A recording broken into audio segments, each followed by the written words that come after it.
We should talk about icks, like men with floppy handshakes. Biggest ick I have. I think it's really important for both men and women to make sure that they are prioritising their own savings pot. But I wouldn't want you to have to make a decision of whether to keep me alive or to kill me. The most obscene thing I've ever seen, because I had a full view of this room. Everyone sat there like...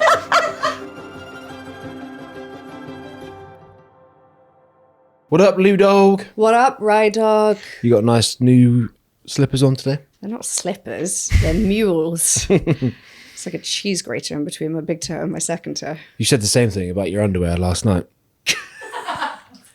Should we start there? That's because, okay, so here's a he said. Hold on, you got lipstick on that tooth there. Thank you. Thank you. You can keep talking, I'm just letting you know. No. What? This is a visual pod. I'm going to design a new lipstick for women. It's one that doesn't stick to teeth. Okay, I feel like you're really the best person to set up that business. Well, no, I just see it every day with you. I'm like, there's a fault in the design here. Look, no beauty brand's going to want to work with me if you keep on with this chat. Don't worry, I'm going to rock the whole industry. You're just very confident there. Yeah. Okay, well, one of my goals for life over the next 5 years is to create a beauty product, the perfect liquid eyeliner in brown. No, that's out there. Perfect shade. That's out there. Yeah, but no, I've never found the perfect one. Anyway, okay, taking it back to the cheese grater underwear, I've got a he said. Yeah. You said, why are you always in my t-shirts? Yeah, well, I did say that. We get to the end of the day, and actually at the beginning of the day as well. Any time of the day. Any time of the day where I don't have to see people, except for you, unfortunately. For you. Yeah. Okay, basically, I put on one of Ryan's t-shirts to get into bed at night. And he's always like, why are you wearing my t-shirts? And I don't know whether it's because either you think that I don't look sexy enough, or you don't want me getting mess on your t-shirts or like stretching them or breaking them. Which is it? The second one, Louise. You always go for my white linen pile of fresh t-shirts, and I'm like, why can't you wear something like this, which is like $7.99 off Amazon, just like a piece of shit t-shirt. You go for like the branded linen stuff, and I'm like, I just go for a loosey-goosey, like soft touch, big, airy t-shirt, whichever one's actually the top of the pile, which I can't really reach very easily. So I have to go for what's on the top. And the ones that you wear are on the top because they go straight from the laundry back up to the top of the pile. Well, I'll tell you what I'm going to start doing. I'm going to move them higher in that wardrobe.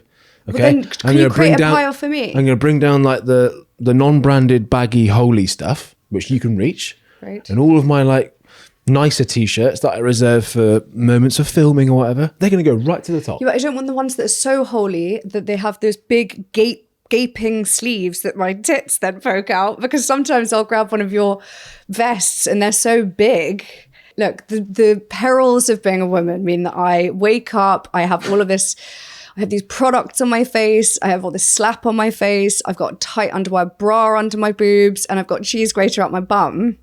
And at the end of the day, I just want to take it all off, and I just want to live like a cave woman. I can be naked if you'd rather me not wear one of the baggy t-shirts, but we might get complaints from the neighbours. You won't get any complaints from me because my laundry will be clean and you'll be in the nud. So let's go with that option. But then also, like, my stoma bag will just be hanging out. I'm well past the stoma bag. Luckily for you. If you could create a bespoke pile for me, that would be So can I just clarify? A G-string or a thong is not comfortable for women? No, they are comfortable most of the time. I'll ask your brother. He's worn a few mankinis in the time. Oh my God. So I think that your punishment for how easy your life is compared to mine should be wearing a full face of makeup, also with an underwire bra and a cheese grater thong. I'm going to argue that you would not want to see me wearing a thong and makeup for a week, because that would just be disgusting. Okay, well, can we just do like one quiet day at home? No, because that's even worse in many ways. But also you have to spend like, okay, so you have to spend, Ryan this morning comes in and goes, right, what notes have you made for the podcast then? And I'm a bit like, okay, I've made some good notes, and I always do. I also have to sort this and this out, and then an outfit. So yes, spend one 24-hour period. You actually don't need to do any of that. You could just turn up in my t-shirt and we could roll out and just do it. I have no expectation for this. I love it, don't get me wrong. I like that top very much. And your new slippers. Well, that's why I do it, because I like to keep my man happy. Oh, well. Amen, sister. No, I'm kidding. Dress for the girls. Anyway, that was a bit of a segue. What were we going to talk about today? Can we talk about what have we been up to this last week? Well, I know you want me to talk about the jazz that I went to. So Ryan went on a mandate last week. Was it last Thursday night? Friday night? Last Friday night, yep. With a couple of his guy friends. You've never done anything like this before, and it was very sophisticated. You went for a jazz evening in Barnes. Was it Barnes? It was, yeah. And you came back really late. Well, 11:30. Very late for us, yeah. It's very late for us. Was it only 11:30? Yeah. I was knackered. And you woke me up, and normally I get really annoyed, but you made me laugh so much. I think I was like hysterical. You were. Because you were explaining the jazz evening. First of all, it was all a big disappointment. Am I allowed to say that? Yes. Because you couldn't get a proper chair, so you were sat at the back of the room with your guy mates, and you said that everyone that was there was... I don't know why this makes me laugh so much. You said that everyone there was like ostriches. So everyone in the room was... Of a certain age. Was of a certain age. Of a certain colour, as in hair colour. With a long kind of like old wrinkly neck. Just all this like movement, which wasn't even like linked to the music. And it was just the most obscene thing I've ever seen, because I had a full view of this room. Everyone sat there like all these jerky movements. Dying. So just for anyone that's listening via audio, Ryan is just moving his head around like an ostrich. Suddenly your neck is like a foot long. Mate. And it's darting around. But you said that no one was even in time with the music. No, but that's the thing about jazz, isn't it? We listen to jazz quite a lot at home, so we often have... Actually, and people ask about it all the time. They're like, what is that music that you have on in the background? Because it gives you that holiday, like hotel feel. Yeah, but that's soft jazz. I've now learned that's jazz. soft jazz. No, what kind of soft jazz? Yeah, well, I say Alexa, play calm jazz. Yeah, okay. Well, there's What different categories of. I saw like the real chaotic, jumbled version of jazz. And what was that then? What did that sound like? Like there's movement everywhere. It's like I can't hear the rhythm, so I'm just going to move every part of my head and neck. It's ridiculous. I spent most of the evening like this, like looking around at everyone, hoping that someone would be like, "What the hell's going on, dude?" Everyone was just in it. I was like, I can't do it. I can't. And were they mainly men? Were women doing that as well? Oh, everyone. Okay, everyone. in the show notes, Men we need and to women. put a link to a clip that we will post on our socials of the head movement. Yeah. I was also there with a pal of mine priceless. who was doing this, but with his eyes shut. He was like, dude, I want to like knock off my senses and have just my ears. And I'm like, what are you doing, mate? This is obscene. He tried to get me to do it. I was like, bro, What do you mean he tried to get you to do it? 'cause It's he just felt- your conversation on your bro date. You're going, dude, Yeah, but- what's going on with your face and your neck? No, but he's like a very he's like gonna shut off your he's quite a senses. unique guy. He's my doctor of all things, and he's like a bit older than me. And he's like, bro, just shut your eyes and just pretend that you're at home by yourself. And he's giving it all this, and like his hands are going, and none of it makes sense to me watching it. And he's like getting hairs on the back of his, and he's like doing this. And he's like, "You doing it? Yeah, you doing it?" And I'm like, I can't get to the level you're at. I wish I could, but I can't. What were you doing? I was at the back of the room on a bar stool. They took 30 minutes for the interval break. I was like, I'm not coming back in 30 minutes. So we went outside and had fish and chips. You didn't even go back for the second half? No, I didn't. That's like, do you remember when I took you to my kind of, is it sister-in-law? The burlesque that Oh, we went God. to. Oh my God, we have That's even not worse. thought about this for so long. Which was way over like far, far, far east, like the depths of East London. And it was the trendiest, nichest performance we've ever seen. It was basically burlesque, but it was more like a strip show. And there were lots of different themes. Basically, at one point, someone comes on the stage with like loads of fake blood and starts like literally just spraying fake blood everywhere and doing this like saucy dance. People were dressing up in, what were the other costumes? Oh, like Orange is the New Black, like prisoner outfits, handcuffs, and yeah, it was all but like, yeah, the fake blood was just like, oh. It was very like. It's supposed to be like art and sexy. I was like, this is anything but that in my. That was another one that I left at half time. That's why I mentioned it, because it reminded me of that. So we did the sophisticated dinner before at some trendy East haunt, and then we went to that. And I'm so polite, so I obviously was like, Ryan, sit down. Like, you have to watch the whole performance. I can't. If Ryan doesn't want to do something, your personality is that you just won't do it. No, but I know I can't help it though. If I feel something which is positive or negative, you're going to know about it either way. I can't help it. When else have you walked out of something? House viewings, school viewings. So anyway, that was my jazz experience. It was not what I hoped it was going to be. But yeah, I learned that there's different types of jazz. So I heard a bit of Latin jazz, bit of like, I don't know maybe it is just called jazz. But anyway, what we were there listened to... trumpets? Oh, hang on. So it was live music? Oh, yeah.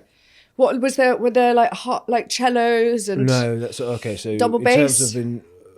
No, there was a guitarist, there was a saxophonist who also had, I can't remember the name, but there's another version of a saxophone which is quite unique to jazz. So he was like the brass guy.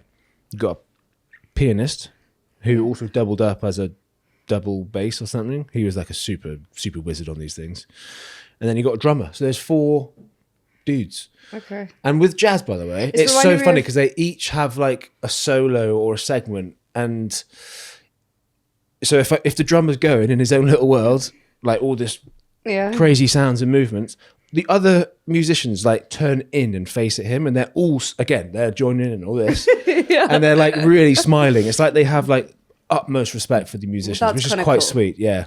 And they smile, and it's all like facial expressions. Well, my grandpa's part of a jazz band. I feel like he's quite necky. I feel like he's quite necky. Yeah.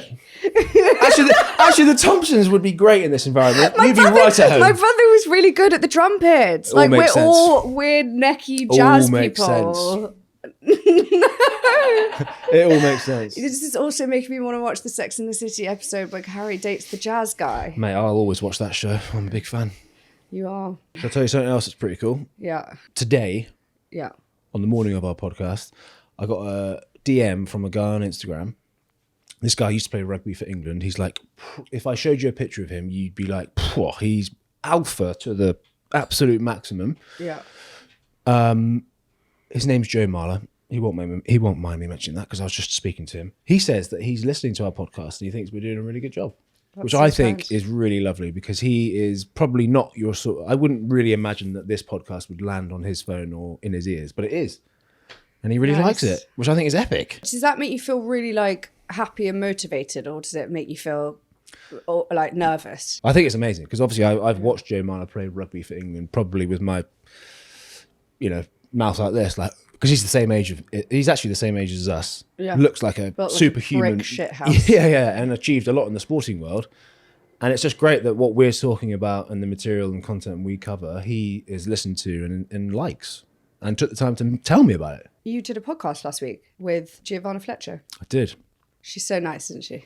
Everyone told me going into that I would feel really comfortable and she would make it very easy. And she did exactly that. She was really nice. But what I will say this. I was excited to do a podcast and have that opportunity in that space as just me, because usually we're doing it together, which is cool. But to have the invitation to go onto her podcast, which has been going for 8 years, most of her guests are female from what I've seen. But then like the last guy was Peter Andre, and I was like, oh my gosh, this is kind of crazy to be in that company. So it was really nice to be there. But the conversation was largely around like I had to go back through the memories of the last 3 years, which I naively perhaps didn't prepare myself for. So it was a very emotional conversation. Really? And I cried quite a lot. Did you cry? Well, I did, because she was obviously very good at making the conversation and the environment feel very comfortable, which is a great skill, and I should have thanked her for doing that more. But she just teed up this right conversation with the right amount of space and feeling of comfortable. And yeah, it was bit of a therapy session, I suppose. And I suppose because you weren't there, I maybe was a bit more free with how I was talking about it. That's quite interesting. Well, I don't know how much I can sort of bring up because I don't want to trigger anything for you, or I suppose there's a little bit of that like shielding and protecting, I suppose. But because you weren't there, she was asking me questions about the journey that we've been on and what were the moments that stick in your mind the most, like what was the most difficult. And I had to go back to these places that we've almost worked hard to move past. So to go back there, I wouldn't say that I was sideswiped by it, but I wasn't really prepared for it. So yeah. What was the moment that sticks in your head the most? Is there one that lingers? Yeah, the spare bedroom one. Yeah, maybe it's time for a little EMDR on that one. But it was a nice conversation, and I'm really thankful for that chance. But did it feel quite nice to have a good cry? Can I ask you something on this? Would you agree that I'm now more open with how I communicate about feelings with you and other people? Yes. Okay, what actually is it from a woman's perspective that makes that a nice thing for you to see? For example, if I tell you I'm feeling anxious, you sort of step in closer, or if you hear that I'm crying, or even if you see me crying, it's almost like you like it in a way. I think, firstly, it shows that you trust me enough to share things with me. I also know how healing it can be to open up about things. So I'm really happy that you feel comfortable to talk about things, because I feel like talking is a really important step in like getting over something. And also I just like to know that you're like human and not like alpha and invincible. I like seeing raw emotion in people. I think it's really reassuring for me to know that you have feelings. To be honest, I think there's an element to this that's like a me problem, which is because I think I've dated someone in the past who was really emotionless. And if you believe in such a thing as like a psychopath existing in this world, then I questioned whether they were that, because I never saw any emotion, even when they were talking about deep things. So I find comfort in seeing you display like normal signs of emotion. But equally, I wouldn't want you to obviously be upset all the time and crying all the time. And I wouldn't want to be with somebody that's really emotional, because I think that there is only space for one of them in a relationship. So I think we're a really good match. But you know that I am emotional, and you know that I am sensitive. But you also know that I have to be in the right space, in the right company, in order for that to really come through.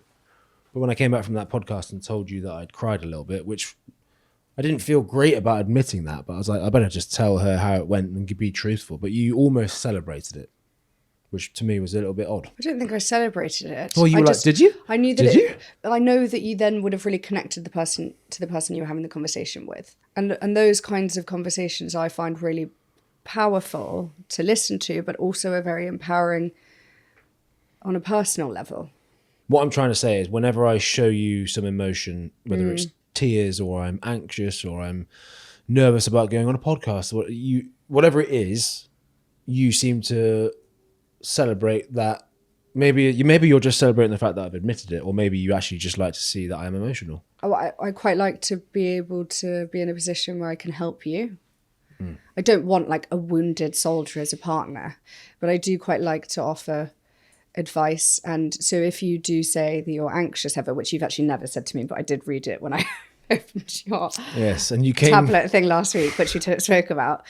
If you'd said to me, I'm feeling a bit anxious, I feel as though there would be things that I could potentially help with a little bit. Yeah, and also, I suppose when you came back from that podcast episode last week, I had something that I'd been through that afternoon that I quite wanted to be able to speak to you about, and it kind of then gave me an in, because we were meeting on a vulnerable level. Because, I don't know whether this might be a generalization, but there's that whole narrative of men not liking the idea of sitting down to have a chat. I mean, obviously we're doing it here now, like that's one of the taboos that we're breaking with this podcast. But, a lot of guys like run a mile when a girl will send a message saying, can we have a chat? Can we have a talk? Like, I have something I need to talk to you about. And I know that there are moments when if I say, can we talk about something? It's hard, because often the only time that we have to have those conversations is late at night. So last night is a good example. And I said, I really want to chat. And you're like, I really want to watch Mobland. There aren't always the moments in the day to talk about the important things, or maybe what's important is different for both of us. But as someone that's quite a deep thinker and a deep chatter myself, I love a DMC, a deep, meaningful conversation. I'm a deep thinker. You're a deep chatter.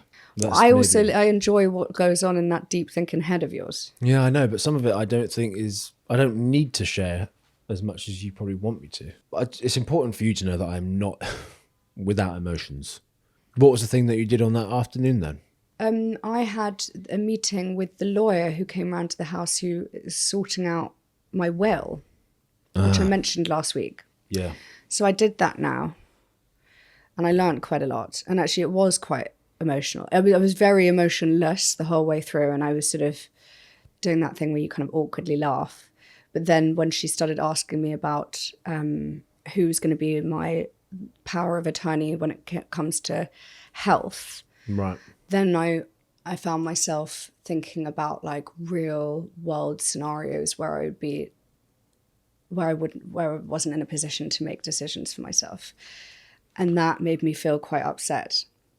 And I could tell that the lady was almost relieved to see some emotion from me. But it was a really interesting experience, actually. And I think I'm in kind of a rare position. I don't think many 35-year-olds have written a will. No. And I learned a little bit about this. First of all, so there are two different things. One is the will, and one is a letter of wishes. Right. So a will, because I just really want to get on with this in case, God forbid, anything happens to me. I just feel like it's one of those things. I'm just like crossing the T's, dotting the I's. I will sleep peacefully at night knowing that I've written this. Right. I think that that's because I've come close to death. You want to actually put most of your information into something called a letter of wishes and not your will. And that is because a will is actually open for public consumption. So when someone dies, the press can basically deep dive into anybody's will, like it's public information. And that's something that I didn't know before. And also, if you don't have a will, again, the press can basically go in and pick up on everything. So as an example, which was just awful, when Liam Payne died, the press knew exactly how much money he had. I think it was £24 million. And they knew that because he had not written a letter of wishes or, signed a will, that all of that would be going to his son, Bear, the moment that he turns 18.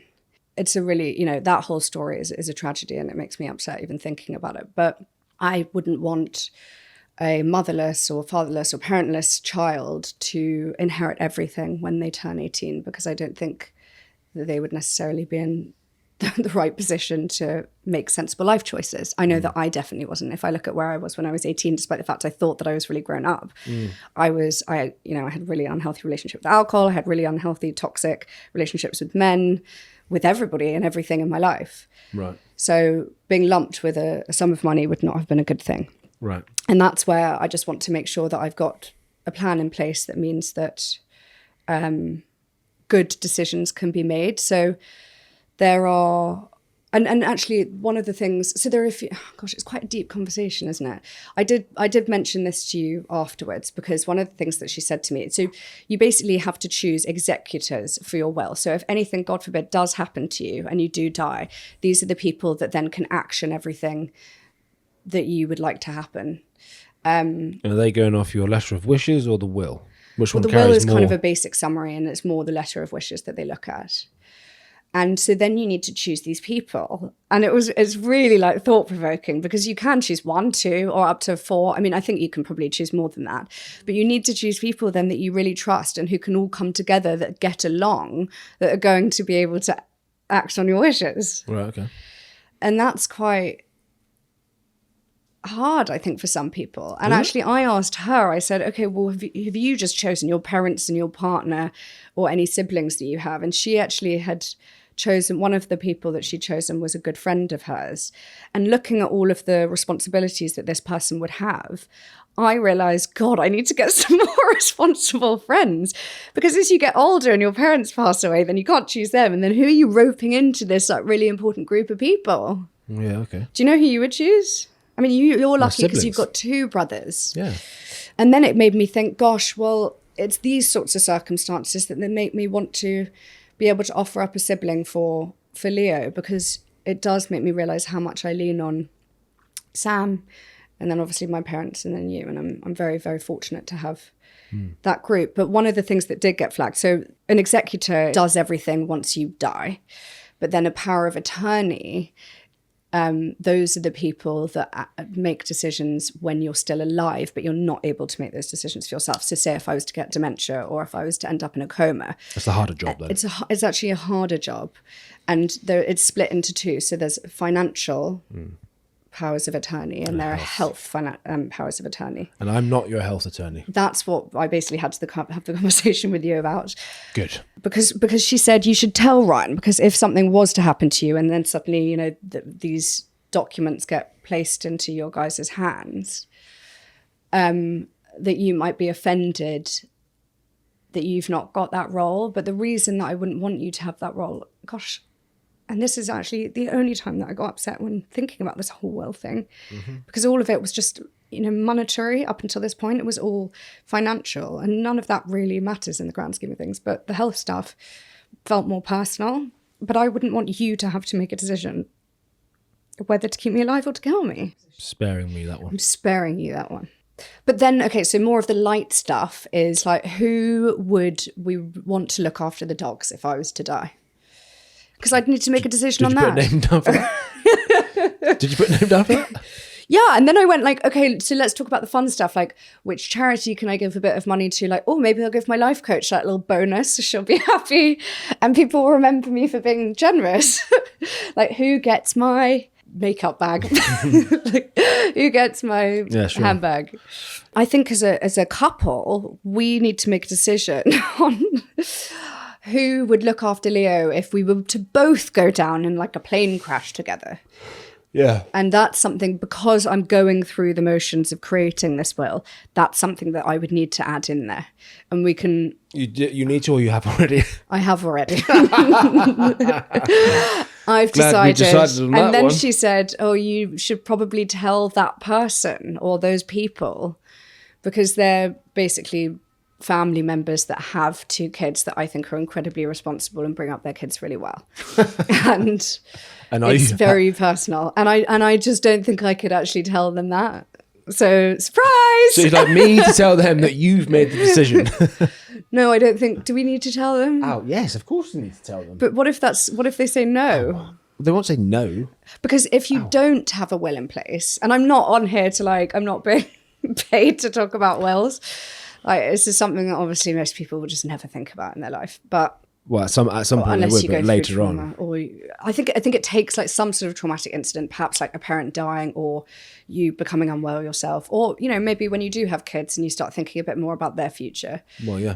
Or you listen to this podcast and you think, oh, I don't want the public to know that I have 10 quid in the bank. I don't know, whatever it might be. Do I need to get a will? No. Not now. Well, you can create one. No, but... It's not actually that tricky, really. If you haven't chosen people to look after your children, they end up in the care of the state. Eh? Yeah. No, that's bullshit. That's why we've got godparents. No, that's not legally what happens. Well, that's going to my will. Until then, obviously, I'm sure something happens, but it can be a long-winded process if both parents die together. I struggle to believe that. Well, I'm not saying that's what false, she told but me. I struggle to accept that then. Well, that's why good old yeah, here we go. so-and-so is going to be looking after Leo. You better make the call today.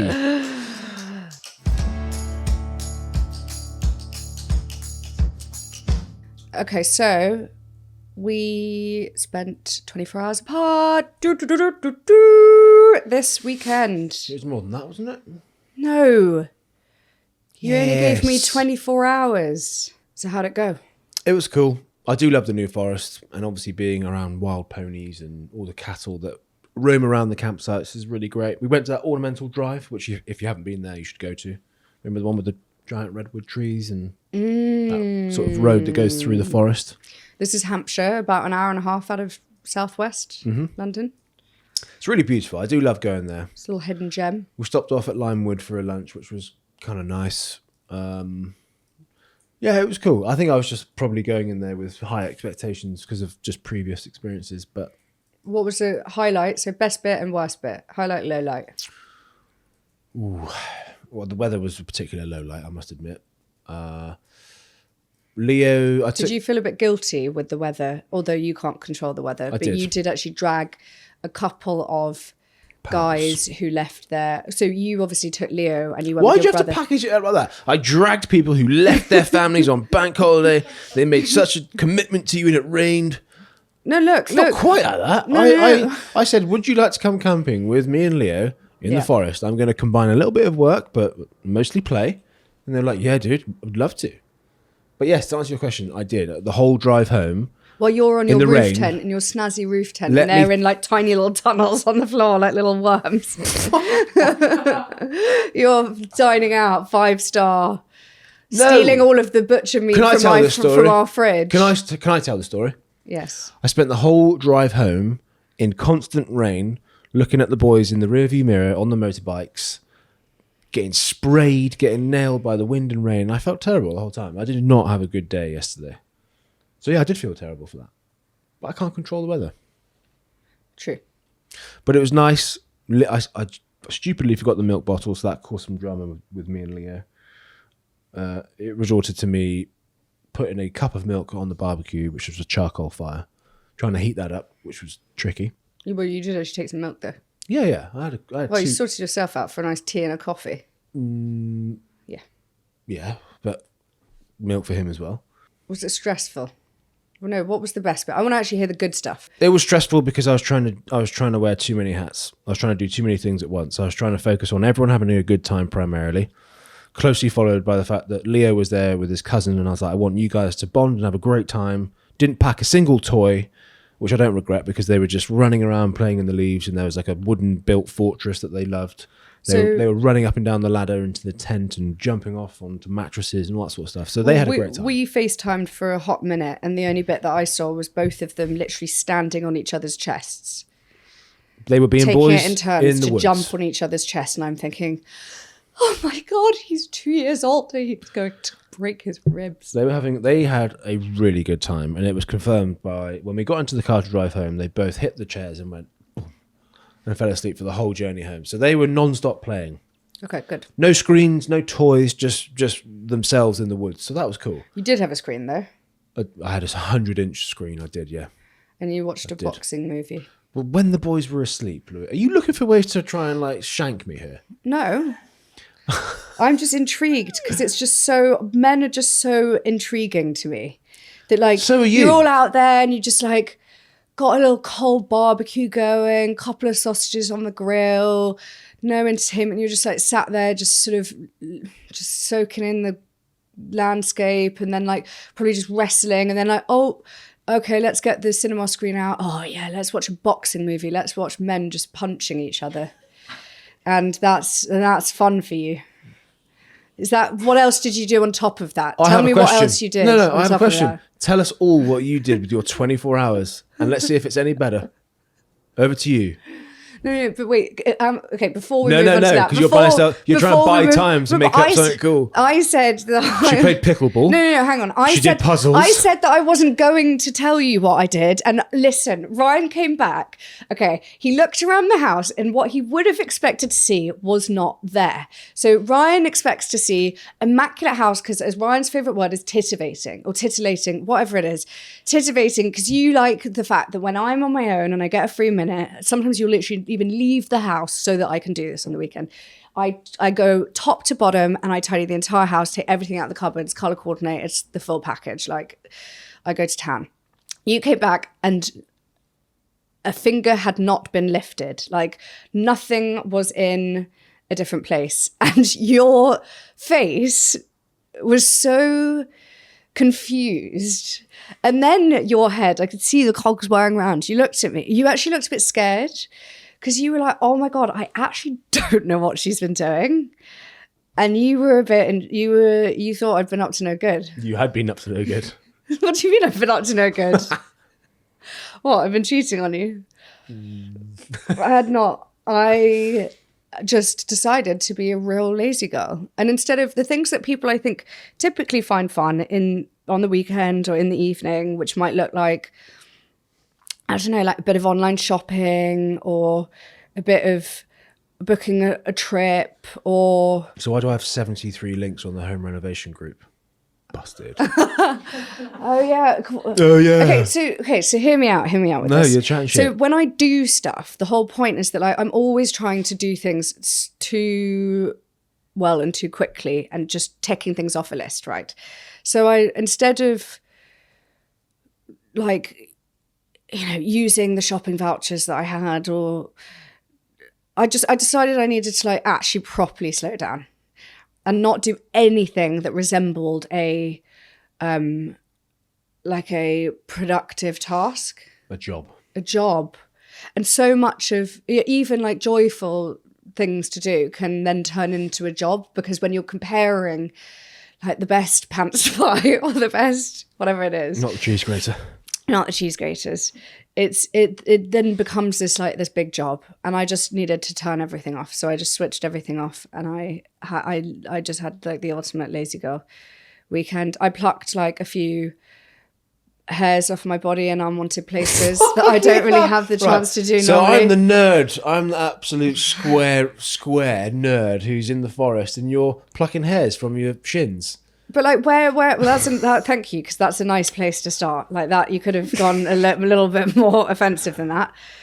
But when can I do those sorts of things? Normally, because I'm not going to do that in front of Leo, because he'll go and tell his teachers at school. And I'm not going to do that in front of you, because that's the end of our sex life. I rarely get the opportunity to do things like that. And then what else did I do? I think you think that I'm sort of like laughing at you, but I'm actually thrilled that you had a weekend to do that. It was good to not have any form of routine. And nothing had a time limit. So normally every single thing, like this has a time limit. Breakfast has a time limit. Everything to do with Leo has a time limit. Like every compartment of the day, like the calendar. I think what you'd like is more than 24 hours, isn't it, Louise? And so just to like start doing something and then just to see where it went was very liberating. I didn't even sit down and read a book. I didn't force myself to become a better person in any way. I was like, you know what? I'm actually going to become a worse person over this 24 hours. Like how I'm going to become, like how boring can I become? Oh God, you can become boring. So that's what I did. Kudos. It was so bang average. I didn't even like, when people on Instagram are like, oh, everything's either got to be electric, like amazing, stunning, or it's like, oh, look how shit this is. Look how ugly my body is. Look at my rolls and my cellulite. Look how, I totally unwound. I really let my hair loose, and I was so ugly girl weekendy. And I was like, you know what? It wasn't even that. It was a bit of this and a bit of that. It was so mediocre that it just doesn't even fall into a category. And I'd highly recommend it. I did have a massage at 9 a.m. And you played pickleball. Which was very indulgent. And I connected with my mum, and we played sport together, and that was elite. That was time well spent. And then actually I did order a full set of tennis arms. Very expensive. So that's going to be the new hobby. We'll see how long that lasts. And I met some new people. And I played with a really lovely group of women who, if I hadn't had that time to myself, I never would have met them. One of whom was apparently in her 80s, who is so good at You played tennis with an 80-year-old? Yeah. Did you win? So it was pickleball, so it's like mini tennis. Did you win? It wasn't about winning. We kept mixing up the partners.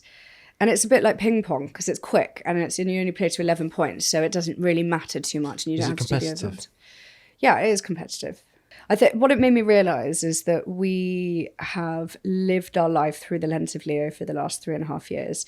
And whilst we watch him play tennis, we watch him do swimming, we watch him do jiu-jitsu and football and all these activities, but we need to make some time to do those things ourselves. And also I think it's important for him to see us doing those nice things. So we should just take him along for the ride. Like I think we should book a court to play tennis together this weekend. I asked Sam as well. He's maybe going to find a partner. You're about to step into your Sporty Spice era. Right, Louise, would you like to hear a listener's submission? Oh, yes, I would. All right, buckle up. Hi, Louise and Ryan. I have a question and would really appreciate any advice you might have on how to navigate the situation, or how you both communicate and work through similar issues. My partner and I have been together for 5 years, and for the first time, we've had a few disagreements about finances. We split everything 50-50, household bills, recreational costs, date nights, and even his mortgage. Recently, he questioned my financial contributions a few times, and I've shown him that I'm still paying my share equally, just as I always have. However, this questioning has started to make me feel uneasy. For the first time, it's really bothering me that although his income is 5 times higher than mine, we're splitting everything down the middle. I never used to feel this way, but the arguments have left me feeling hurt and unsure. Is it reasonable to feel this way? I'd love to hear your thoughts. There's probably a lot of context missing from this. We're only getting a snapshot of the situation, right? So have to be careful. But from that, How long have they been together for? 5 years. It sounds a little bit selfish from him, to be honest. If he's the biggest earner in the household by quite a margin by the sounds of it, she's also got proof that she's still contributing to all of the bills, 50-50. He hasn't really got a leg to stand on to call out anything that's not quite kosher financially within that relationship. So my response to this is quite short and simple. It's like, you're being a bit of a douche. Yeah. If I earned 5 times what you did, you wouldn't hear a squeak about bills. I know, right? It kind of says a lot about his character. Does a bit. That he's quite, what's mine is mine and what's yours is mine. I love that saying. I think it's due probably a tricky conversation. I don't know how your finances are split. I don't know whether... No, I do. It's 50-50. I would hazard a guess that there's something else that he's not particularly satisfied on. Same. And I reckon That's the bigger what I'm picture thinking, is... and he's just going he's in 5 years about and he's money. like, I ain't sure she's the one. So he's like trying to find areas that are potentially not to his liking. Yes. And he's like, I'm paying a lot of money and investing into something that I'm not sure about. He's nitpicking. God, I might have just opened Pandora's box. But because that's actually what Let's scratch that. Yeah, no, but that's because that's what you would be thinking. And I know both of our personalities. If I started nitpicking you about money, it means that there's something going on elsewhere in our relationship that I'm not happy with. Especially if something's being split 50-50 down the middle, because there's really no grounds to stand on. Like, it should be easy, not even worth talking about. The only thing that would be worth talking about is you flagging to him that actually you're contributing such a large percentage of your salary and maybe you should negotiate it slightly more in your favour so that you can save towards things that you might want to in the future and make sure that you've got some financial independence. So yeah, it kind of sounds like there's something else going on. We've actually never, ever in our entire relationship had an argument about finances. Money. No, and that's really great. The worst it's got with us is you saying you need to quit your Jesse's House membership, which is our local kids club, which is quite expensive monthly. Yeah, but that's just, we don't use it, and it's just we can use that money elsewhere. There will probably be quite a few people that are listening who will be thinking, oh, you guys are really fortunate because you've got money saved in the bank and you both earn well. So that's a privileged position to be in, and we haven't but it hasn't always been the case. Exactly. So when we first met for those first 3 years, we didn't really have a steady income. Our salary is a bit all over the place. We don't have a fixed salary. And also when I got unwell following Leah's birth, we were in a really unsteady place financially, and neither of us worked for a really long time. So I've also had relationships before I met you where I didn't have the money I have now. I think it's a mindset. It's maybe it's like a perspective on, I don't know. My view on this is if I can take care of a bill or a number of bills and just maybe remove that, and it doesn't need to be an issue that stresses you or I in the relationship, that's just almost something that naturally I think that is okay to do. It's hard to, I don't really like talking about money because you can be misinterpreted very easily. I don't want to speak from a position of like, oh, you spoiled bastard, but I'm not a spoiled bastard and I don't earn as much as you might think. I'm trying to say that, at least from my perspective, in a relationship, if I was the highest earner, I would almost take a little bit of pleasure knowing that I can cover the costs and you don't have to worry about it.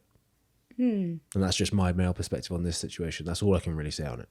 I think it's really important for both men and women to make sure that they are prioritising their own savings pot, because you never know what's around the corner and you never know what could happen. And even if you feel like your relationship is in a really solid place at the moment, you never know. In 5-10 years, you might get divorced. The world is funny like that. And you might be spending more money than you feel you can afford at the moment. And that's not leaving you with enough to save and to feel comfortable, especially if he's got a more expensive standard of living and you're kind of having to match that. I think that feels a little bit unfair. It does sound a bit selfish from his side that he's protecting himself and his own financial security and not enabling you to do the same, because if he really loved you, he would want that for you. If we are looking at our situation where I do earn more than you, absolutely no way do I earn 5 times the amount that you earn. but I do earn a bit more. I think we've discussed that before. It's because I love you. Would do anything to try and bring you. You're happy to pay for the council tax? No. Well, I do pay for the council tax.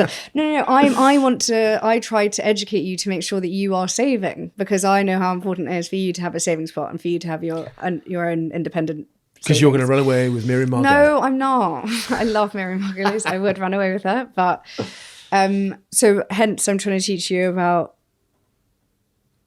just checking how much you're earning every month. Creating the profit and loss. That's true, guys. We have a monthly spreadsheet. No, is it monthly? Because I want you to feel like you have financial independence. No, I love it. Actually, I love it. I'm not taking the piss. I like it. All right. Well, listen, that was a good one. I feel like I need another coffee after that. Well, you're an introvert, so I've stolen all your coins now. No, not all of them, but that was a good combo. Thanks very much. Nice to see you. See you same time next week. This is weird, but okay. No, that's no. What? If you're going to do it properly. No. Let's try again. There you go. What, nice handshake? Nice firm handshake. Nice. We should talk about icks, like men with floppy handshakes. Biggest ick I have. Biggest ick I have. I can't. What, like with a man? Yeah, to the point now where I'm like, I'm at a point in life where I'm like, if something doesn't feel right, I'll tell them. I'm like, can we do that again? If a bloke shakes my hand and I get nothing but 4 fingers like that, I'm like, nope. Let's restart. You actually say that? Yeah. Wait, you actually say that? I can't move forward past that. That's so alpha. I can't do it. I'd quite like to see you say that to someone. Oh, but is it the same for women? If a bloke shakes your hand... Actually, question. Yeah. This is a long bloody episode. Sorry, everyone. As a woman, do you want a woman to shake your hand or give you a kiss on the cheek? What's better received? I know it's probably situational, circumstantial, but what's generally what does a woman prefer? Because there's a lot. By the way, there's a lot of blokes who get nervous about this. Yeah, and you don't know what to do. Yeah. Oh, I quite like it when a man sees me as just an equal and will give me a handshake. Right, if they're handshaking everyone else. Let me paint a scenario for you real quick. All right. Me and you are going down to the pub down the road. Yeah, fine. Friday evening. No, not Friday. That's too relaxed. We're going down. On a Wednesday lunchtime. After the podcast, I'm taking you for lunch. Okay. When we're in there, we see a group of my mates. Yeah. 4 of them I know, 2 of them I don't. Yeah. So I'm like, hey, high fiving the 4 I know, and they're like, hey, Louise, how you doing? Yeah. 2, we both meet for the first time. I shake these dudes by the hand. I'm like, hey, one of them I have to reset because he's giving me 4 fingers. Yeah. At this point, you're the next person to be introduced. Are you standing there thinking, I hope he kisses me on the cheek and gives me a hug, or I want a handshake? I know, I always go in for a hug. No, I'm not handshaking a potential friend because that's not a business meeting. Yeah, but even though so I'm giving them a hug. The problem I have is I'm so damn short. I'm 5 foot. Right. So trying to hug anybody without getting my makeup all over their nice clean clothes is such a problem. So most people will go in for a hug because I'm super friendly and I like to meet people with open arms. And I'm like, hey, give me a hug. And then I have to go whoop on tiptoes and it's a little I can't tell you how many blokes trip over this scenario in their mind. They're like, do I kiss or do I handshake? Do I hug or what? Someone next door is the most awkward at this encounter you've ever seen. Who? Scott. Yeah. He doesn't know what to do at all. Oh, he's just pure panic. My brother's the same as well. Yeah. I go straight for the hug now. Yeah. I rely on like being taller than most people I meet, and I'm like, I just like wing open my arms and I'm like, bring it in. You've got big wingspan now. Yeah, but oh my god, you know what you've never done before on the pod? This. Oh no, I'm not doing it. I stole that from Tim, my mate Tim. No, just do it now once quickly. Ryan's got you're not doing it properly. They're supposed to be like they're like different parts of my body, but you have to do it to music. I would love to get some comments around this because this is a big moment for men when they meet women in different scenarios. Do we go with the handshake or do we just open up the hugs and have a kiss? You guys get a bit nervous that you're going to come across as pervy probably if you're too friendly. You know, because you mentioned about the limp handshake being an ick. I just really need to drop in an ick that I've discovered that I have. Is it about me? No, actually, you don't do it. And I only noticed it because I recognized it on myself with an outfit that I was wearing. And I was like, oh my gosh, major ick unlocked. I hate it when a guy wears a trouser. So I got like 5 pairs of trousers tailored, obviously short person problems. And I couldn't be asked to get the bloody measuring tape out. So I just went, okay, look, I'm a 24 leg length. Can you just take them all up? Got them back. It's a real shame because they're really nice trousers and most of them are too short. So they cut like above the ankle and I was wearing a pair of shoes without a sock. I do not like it when a guy wears a trouser where you can see a lot of their ankle and they don't wear socks. Oh, fair. Do you know the kind I of hate look? that as well. I do. So like a wedding outfit and then everyone's wearing suits and they don't wear a sock. Yeah. And then they wear either like a loafer or it could be like any shoe. I'm right like there. a box fresh trainer. I'm right and there. it's just like, it's a bit full on. Like I didn't sign up for looking at your ankle. I'm actually fully in agreement with Do you. you agree with that? Yeah. It's just, I don't want to see your ankle. A slightly dude. tight suit trouser. It's too tight with like a pleat down the front. Like a sort of pointy leather shoe with no sock. I'm like, you got it all wrong, bro. You got it all wrong. Mate, you realise that the biggest ick, just full stop, like icks out It's a there, pointy they shoe. all come down to men's footwear. I'm sorry. Like a man's shoe is so important. Fair enough. Thank you guys so much for listening. I hope you enjoyed this very varied episode. We've covered a lot of ground. We've spoken about wills. Your new slippers? We have not spoken about that. I just like the word slippers. I don't know why. Okay, you're obsessed with slippers though. Hotel slippers, yeah. Yeah, you've got like 100 pairs. If you guys would like to hear us answer some of your questions, you can listen to our episode that comes out every Monday. And that is our AMA episode. Ask me anything, but ask us. AUA. Ask us anything. Warts and all, covering everything. That's on Mondays. Full-length episode Wednesdays. YouTube episode Sundays. Monday, Wednesday, Sunday. Sign up and subscribe to the lot. To the lot. To the lot. All right, thanks, guys. Cheers. Love you.